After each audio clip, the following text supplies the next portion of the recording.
Hello, everybody. This is Noah and John, and we are with UrbanDigs. And today, Johnny, we are talking Manhattan, and we got a good one going on today. We got Lindsay Barton Barrett for you, team leader of the Lindsay Barton Barrett team over at Elliman. Over 20 years in the business, over $1 billion in closed sales, constantly gets recognized by Real Trends as one of the best agents in the country every year since 2012. It's just over and over and over. And we got her to ourselves for the first 15 or 20 minutes. I should say the next 15, 20 minutes.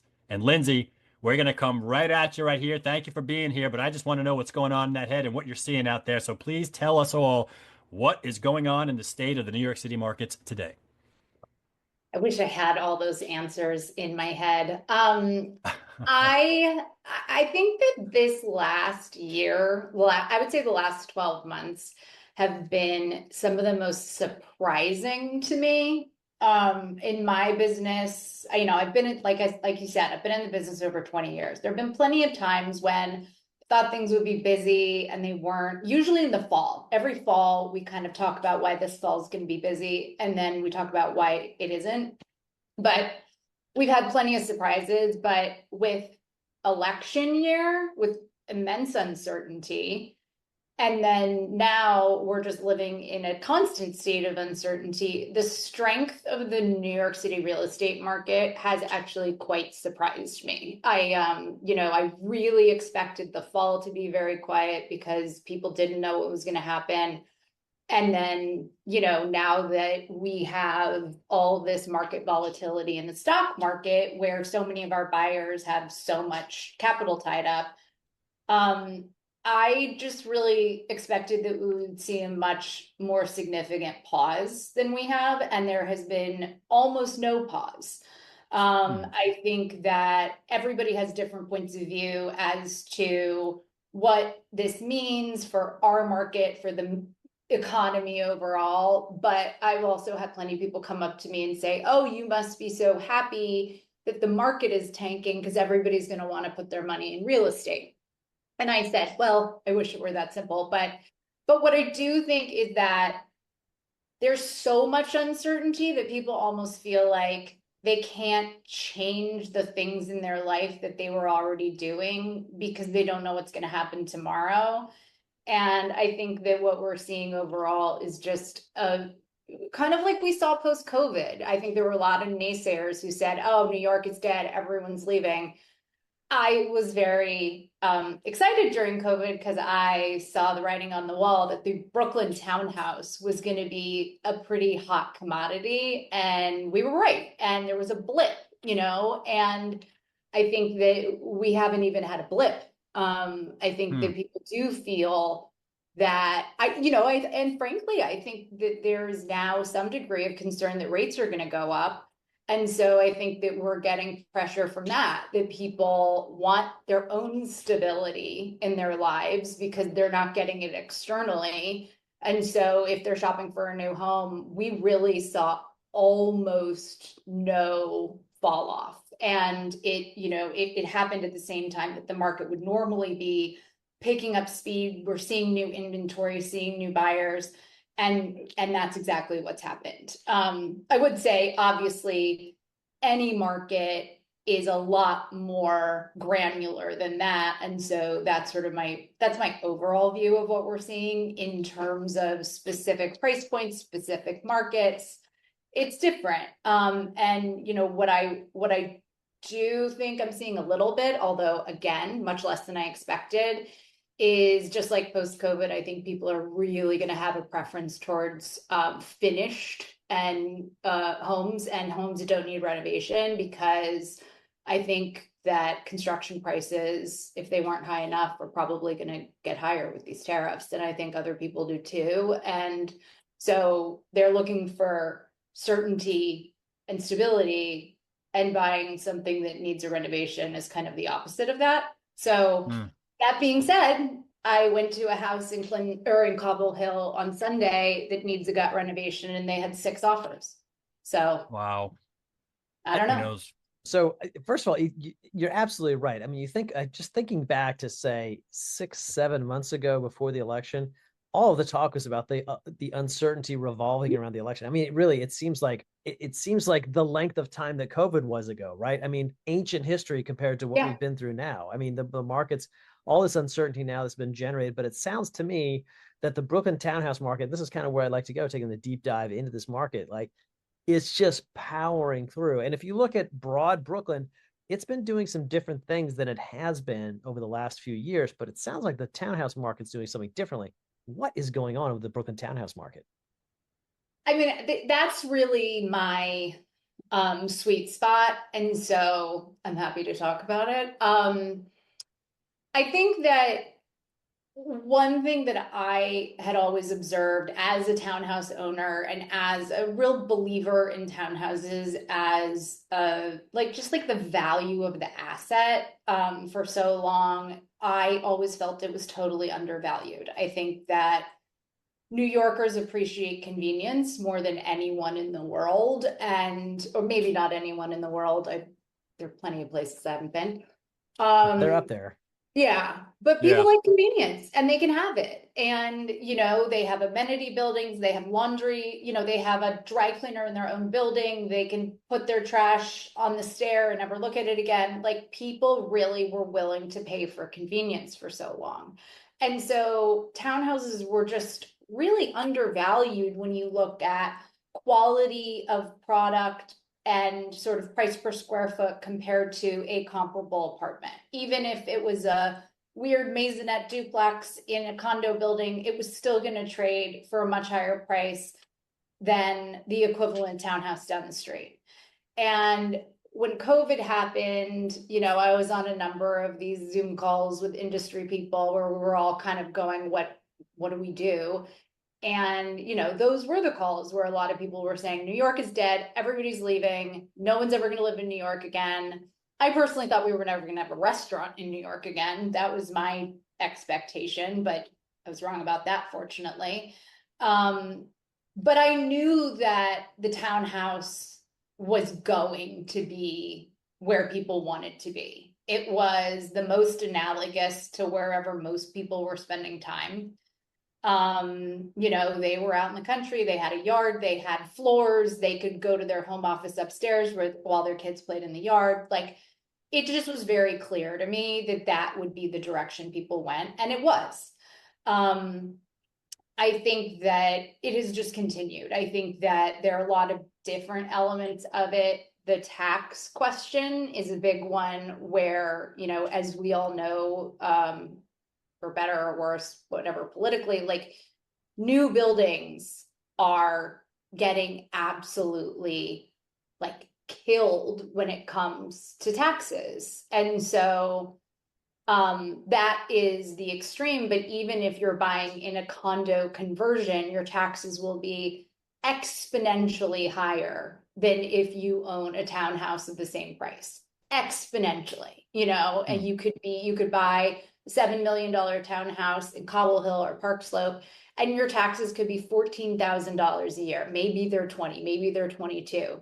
You buy that apartment at One Prospect Park West or One Clinton or any of the things on the waterfront, your taxes are $120,000 a year. So I think from a tax standpoint, it's an incredibly appealing asset. I think from a family standpoint, it's an incredibly appealing asset because it can change over time as your family changes. We have clients who buy a house, they live in it for 15 years, the kids go to college, they keep the garden apartment and rent the top out. We have people who run businesses from their homes. Like it's just a really flexible asset. And, and during COVID, we were afraid of our neighbors. We didn't want to see anybody. We didn't want to have to talk to anybody. And I think that the privacy and independence that comes with a townhouse feels very like you're out of New York. And so it's just really continued to plug along. I mean, we sold a house in 2020 in Cobble Hill. It was one of the first houses that we went into, and the owners had not been there since COVID, and it was probably August or July or something, and we walked in and we got to clean up their moldy fruit, and pick up the kids' bedrooms, and we sold that house and they never came back.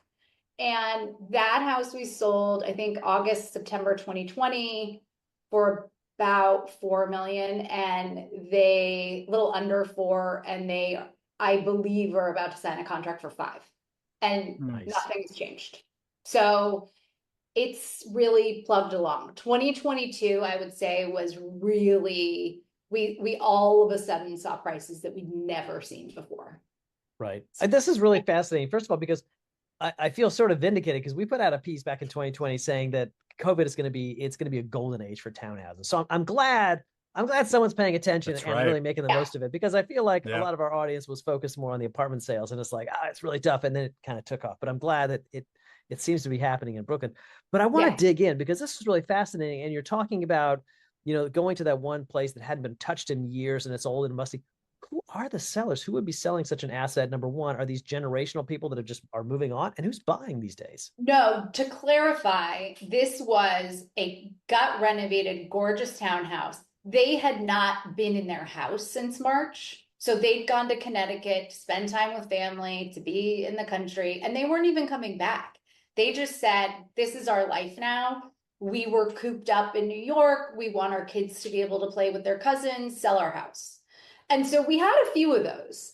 We had another one where our clients had gone to, I think, Colorado, but they were skiers and they didn't have to show up at work anymore. So they were skiing during the day with their kids, and they decided they weren't going to come back. And so those were the people, and we had a lot of those. That was the bulk of it. Were people who had decided they wanted to do their life in Brownstone, Brooklyn, and Brooklyn Heights or Cobble Hill or Park Slope. And then COVID happened and they decided not to. And then I think what also happened is it accelerated the pace for anybody who was thinking, maybe we'll move to the burbs when the kids are in middle school, when whatever the when, all of a sudden that got moved up. So those people sold, but I think what we also saw is that a lot more people decided to stay and that they needed more space and privacy. And that happened all at the same time, because it was a lot easier to just say, I'm going to pick up and move. But if what you knew was, I actually want to stay in New York City, I don't know when my kids are actually going to go back to school, and so I'm not going to make a move now. I know I want more space, but I don't know what that looks like. And so it was kind of that spring 21, fall 22, just this deluge of buyers who said, okay, kids are going back to school. I want to stay. I know that. But because a lot of the other people who knew they were leaving had already sold, there was such a shortage of properties on the market. And so it was it was a different pace of decision-making for buyers than sellers.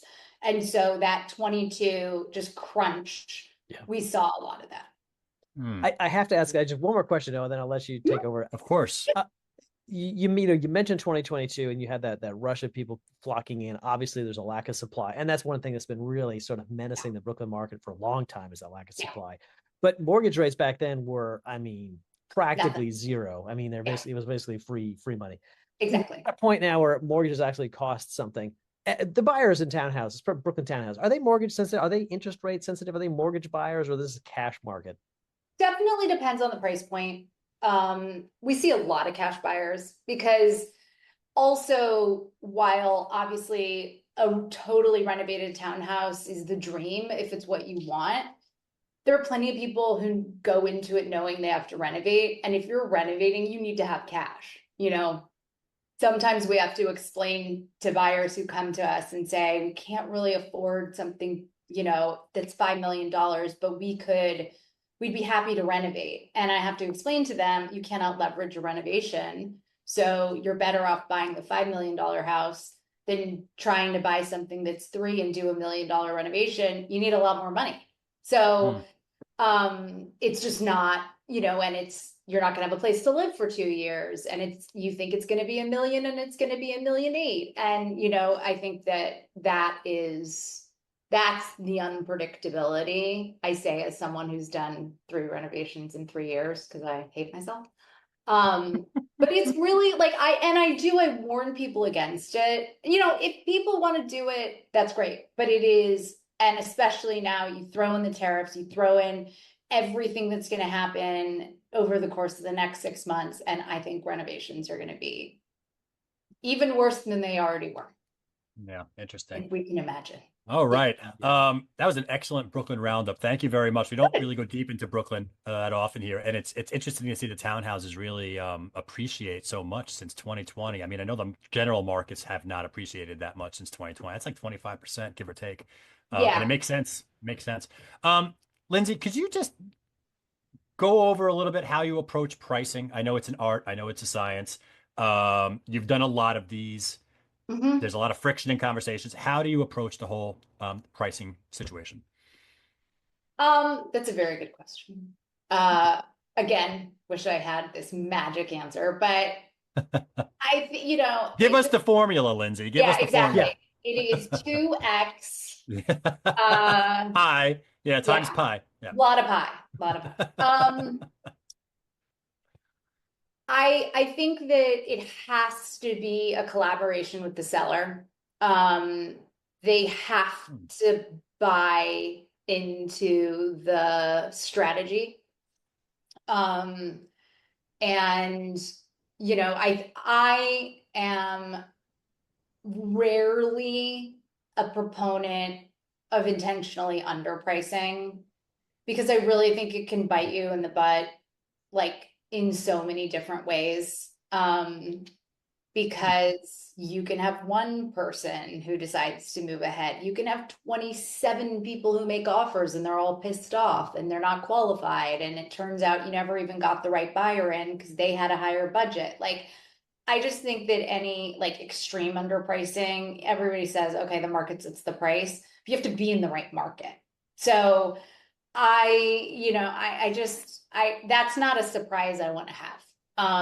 If we're kind of pricing, if we say, okay, we think based on everything that's out there, this is a fair price for this house, and we want to make sure it gets sold quickly, maybe we price a little bit below that number, but you need to get the right people through the door. I mean, that is what it's all about. I've had conversations with people like in 07, 08, and we were saying, like, how do we sell things? And at the end of the day, it's about a buyer. It is about buyers. Like, if you can price something for free and if nobody wants it, you're not selling it. So like, it's really about the buyers. So I think we spend a lot of time saying, this is what they're going to see. If they go to your open house, before they see your house, they're going to see this, and after they're going to see this. And where do you want to sit in between those two? What are you offering that they're not? And where does that relate to the price? Is, like, maybe that apartment has another bathroom, but we have a view, and we're going to price it lower. So it really is this analysis of like where you want to sit in the market. My belief is you're usually best served by trying to price where you think it should trade. And if we're off by a little bit, it'll go over, or if we're off by a little bit, we'll negotiate. And if we're not, I think one thing that shocks people about the New York City market who look at it from other places is the number of properties that sell for the asking price.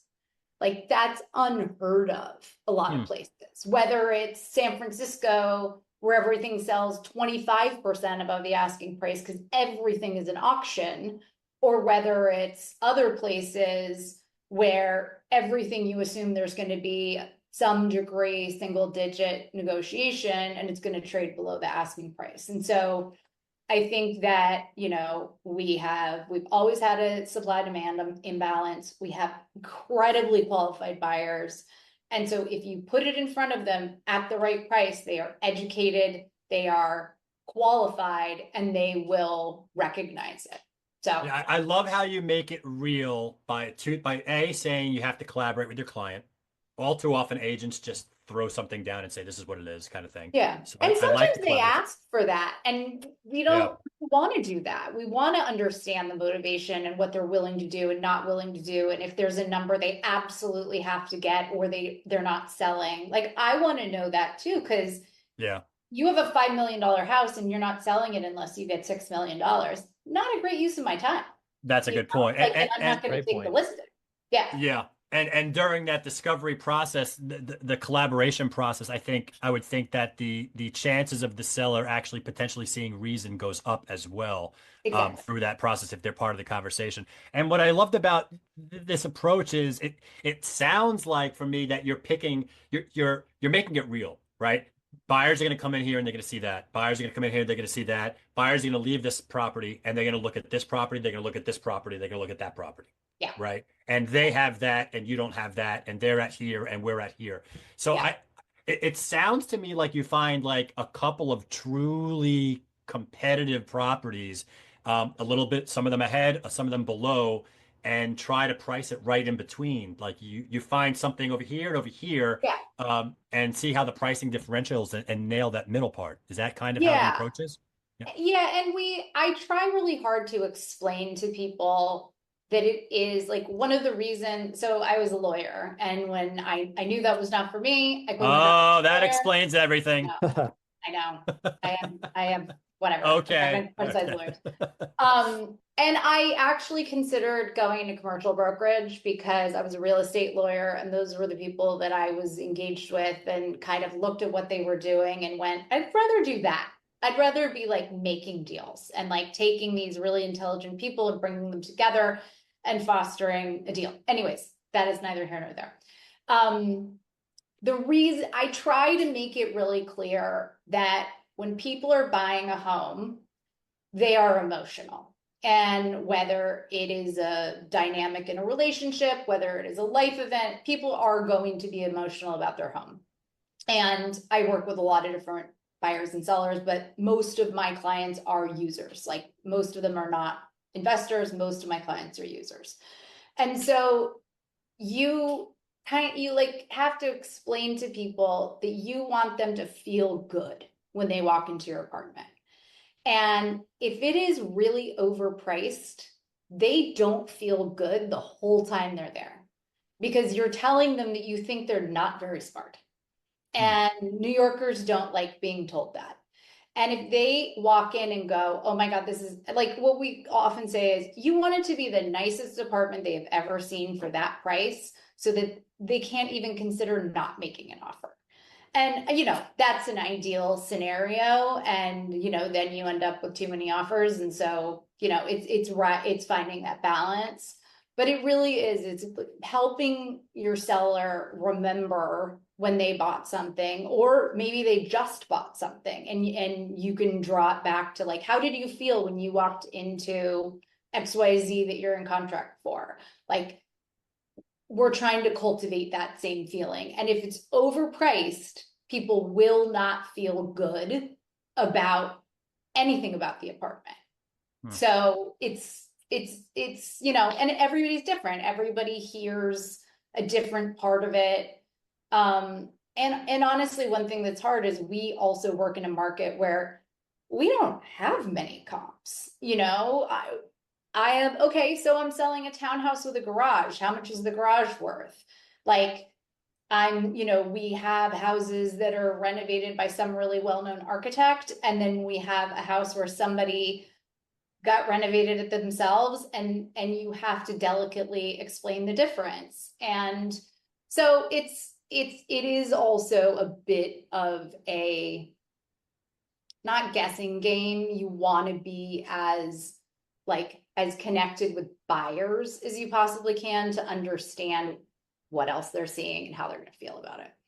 I'm so glad that you mentioned the difficulties of this job, because I think that there's so much into it. And, Noah mentioned keeping it real. You mentioned trying to not insult people, but yet also sort of bring them along with the story of the unit. I mean, there's an amazing amount of work that goes into this. And I'm curious what your thoughts are, because I think the reputation of the industry does not necessarily shine with all the hard work that goes into it. I'm just curious, especially because you're trading in these price points that a lot of that reputational, that sort of reality show kind of comes across as like, oh, it's just, all I do is I show up and then next thing you know, I signed a contract for $50 million. How do you see the reputation of this industry balanced against all the hard work that goes into it?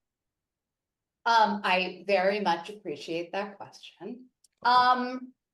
I think there is an element of, I mean, without question, there's some degree of controversy when it comes to this topic. I feel really strongly about it. I've been in the business, like we said, for, over 20 years. I came from being a lawyer. I've always been like, it's funny, I was musing recently as I was encouraging my daughter to like take some time off in college and stuff. I've never not worked. Like I left my job as a lawyer on a Friday and started at Corcoran on Monday. I went straight from college to law school. Like I take what I do really seriously. I really run it like a business. I used to occasionally speak at Corcoran training, and the head of Corcoran training, after I spoke the first time, she said, "Will you please come back every single time?" Because I would say to people, it is a real job. This is not something you do from the golf course or you do over tea or a martini necessarily. Like that cannot be it. You might do one deal, you might do two deals that way, but it's a real job. And we really, really add a lot of value to our clients. And most of it, quite honestly, they don't see.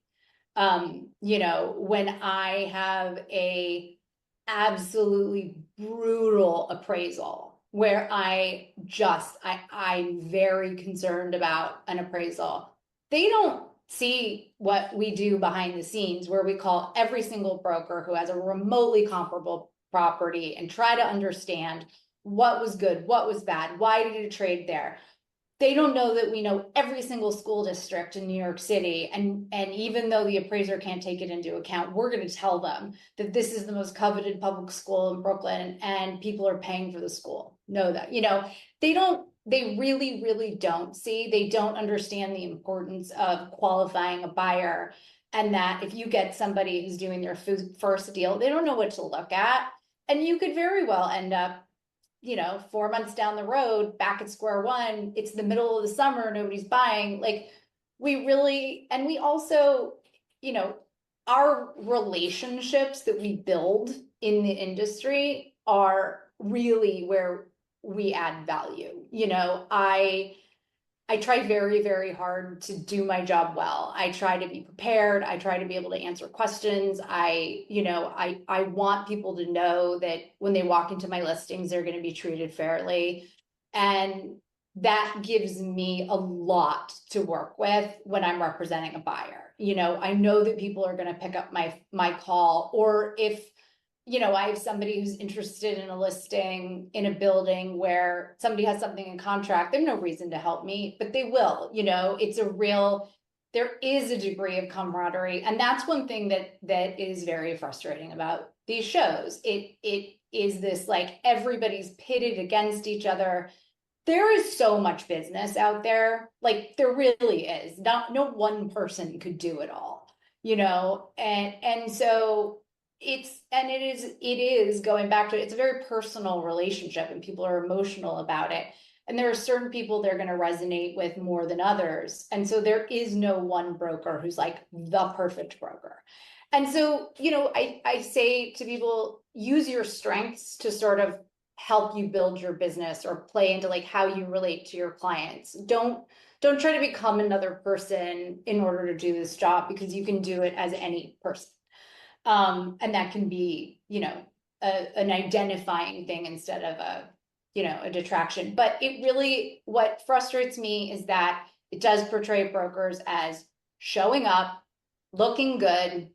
Yeah. It flashes this number on the screen that invariably it's probably not really the commission.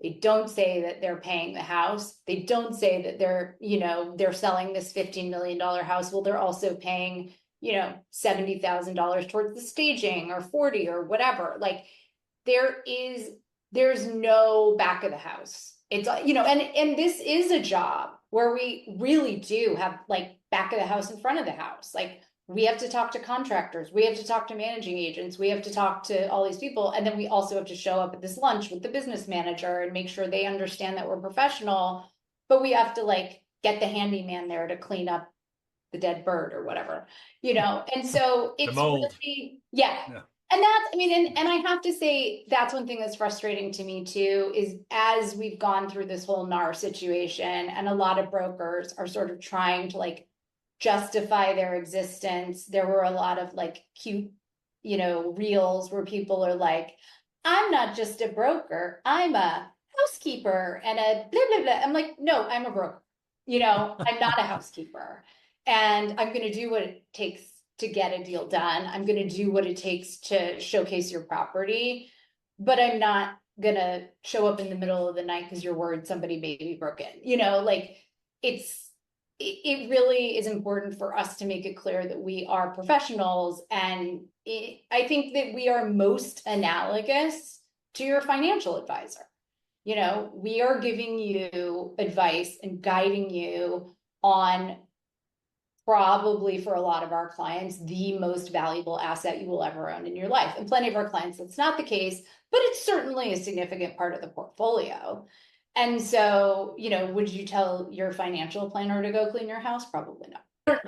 It's behind the scenes, it's a lot of agents are working their butts off, very good at what they do, like you, and they take their job very seriously, and they expect to be treated like that type of advisor. And you know what? The image is scarred, and a lot of consumers look at us as car salesmen, not as advisors. Yeah. There's a disparate thing there. Yeah. It's a big purchase. A lot of things can go wrong. And it's hard because being in an exclusively commissioned industry is a lot of pressure on brokers. And so I certainly understand like the motivation of a lot of brokers, especially newer brokers, were like, they need to get this deal done so they can pay their rent. And I say to a lot of people, it is really hard to be a great broker if you need every single check. And that sucks. That shouldn't be the case. And like it could change the way you deal with your clients. Yeah. Absolutely. It's a tough market. It is a tough market, and it doesn't get reflected out there enough, I think. So I'm glad that you brought that point up. Well, listen, this has been great. We're out of time. This has been fantastic. It's really, really interesting viewpoints. Thank you very, very much. John, any final questions for Lindsay? I just want to close with one final question, Lindsay, which is, what would you have told yourself when you started, after you quit your law job and you started Corcoran on Monday? What's the one thing you wish you would have known then that you know now? That it's okay to wear jeans. I'm kidding, sort of. Corcoran was like very strict about no jeans. To do it right. I think that it's, the industry has changed a lot since I started, in my view, for the better, in certain respects. One being the team model. And, when I started, it was sink or swim, go out, get clients, sell apartments. Well, I didn't know how to do any of those things. I was an associate at a law firm. And so you start in this business and your job is now getting clients who trust you enough to do a job you've never done. So I think that now we're in a better place where people typically come into the business as part of a team. And I think that for me, my biggest lesson, both then and even now, is ask for help when you need it. Somebody knows the answer. Somebody knows the market. Somebody can help. And every deal you do is typically valuable. You learn something, you meet someone, like, be willing. And I will say, Mitchell Lawrence was my manager. I don't know if you guys know who he is. He was at Corcoran for a long time, and he started the training program there. And I will say, I think Corcoran has amazing training. And that was one of the things he really drove home. Like, half of something is a lot better than none of something, because and you're learning and you're growing and you're making connections. And like, if you have an opportunity to do something, bring somebody in who can help. And for me, that's been now later in my career. I am overworked, you can't do it all yourself, you shouldn't do it all yourself, and bring in somebody who can help, whether it's a consultant, whether it's a new employee, whatever. That definitely has changed my life in a lot of ways, is like finding the right people to help. Yeah, you'll certainly accelerate your business. It'll save you years if you just connect with the right team and just jump right in it. And I just got to say, a lot of agents are well-greased machines out there, Yeah. and they don't want to hear any criticisms of their business. They don't want to change anything. They don't want to do anything. They're just set in their ways, which is okay. They did Yeah. their business, totally okay. But I love how you It's said, limiting. I love how Yeah. you said ask for help. It's okay to ask for help Yeah. and learn, because you could always make more money. And that's Yeah, what the end no, game is for exactly. And every I business. say that when I interview, it is not a zero-sum business. Like, you can increase the pie for everybody. And I will say Mitchell died like too young, and a lot of people knew him and loved him. He also called me into his office after I had my first child and said, "You're getting an assistant." And I said, "No, I don't want an assistant. I don't trust people. Like, no, absolutely not." He said, "I'm not giving you a choice. There's an agent in the office who's great, but she can't seem to get business, and you need an assistant, and she's going to be your assistant." And I was very resistant, and it definitely absolutely changed my business and allowed it, like, doubled, tripled over the course of the following years. Yeah, So I'm going through the same thing over here, man. Human resources. There are people out there that are very good at what they do that could take stress off. And you know what? Sometimes 1 + 1 = 3. Sometimes. exactly, So I exactly. love it. This has Yeah, been fantastic. Thank you so much, right. Lindsay Barton Barrett over at Got it. Elliman. Thank you for spending some time with us. That is John Walkup. I am Noah Rosenblatt. This has been Talking Manhattan, and we'll catch you guys next time. Thanks.